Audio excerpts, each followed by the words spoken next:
The Human Rights Commission is set to be shut down after the NGO board alleged that there's a lot of issues from tax evasion, and there's also hiring expatriates without consultation and without having legal papers. This is the story I'm talking about. It was on the Daily Nation earlier on today, page 2.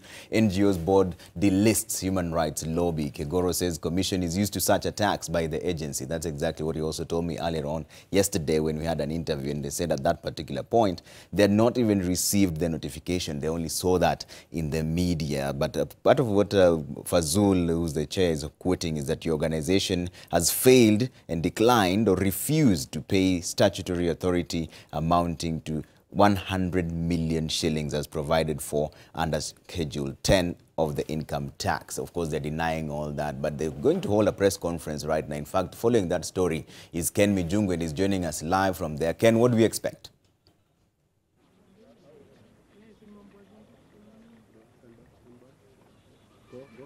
All right, Trevor, it's very true. We are right here in Valley Arcade, and this is the premise that the Kenya Human Rights Commission is running its operations from. I just want to show you the kind of interest that is here, and I've just seen George Kigoro walking here. I hope he's not going to go to set before we finish this, but this is exactly the kind of interest that the media has here.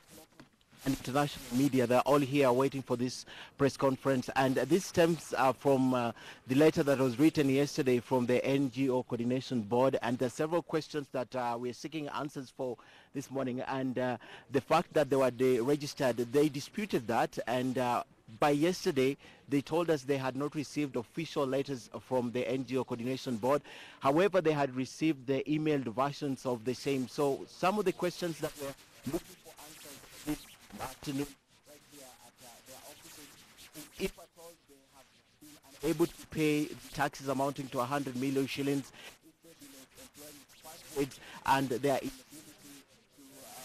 to regularize their papers. The reason why the NGO Coordination Board has been saying that they're employing people without work permits. So Trevor, they're just coming, and in a matter of seconds they'll be sitting. So as soon as they can, we will just take this live. But you can see all the officials of the Kenya Human Rights Commission already here, led by George Kigoro, and we can also see Harun Dubi. So they're all here. Once they sit down, we'll be able to take this live. And Trevor, I just have now to hand you back over to studio as we prepare for this.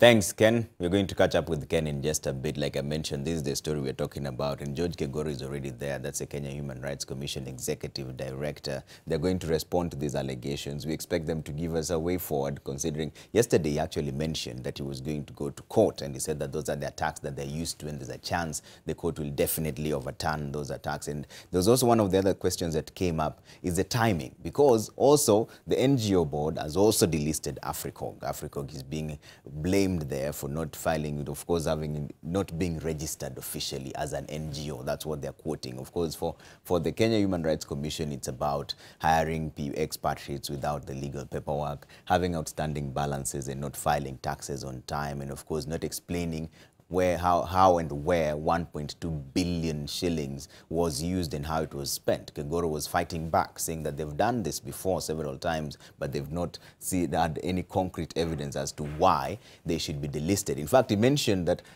he only saw that in the media. The letter I was reading out to him yesterday, he hadn't even seen it. And I've also mentioned that they've been seen to have some sort of lenience towards the opposition, which he said he vehemently denied, and he said that is not the position as it stands. They said that the Kenya Human Rights Commission is really just involved in getting the truth out. Of course, this delisting, and of course the delisting of AFRICOG as well, comes in just after the elections, whereby they raised several questions about the tallying system, the results relaying system, of course, and they also, earlier on, they had about 5 what they claim are Form 34 A's and B's that don't exactly tally with what was on the website. IBC is yet to respond to those allegations. It's part of what NASA was also bringing up. And speaking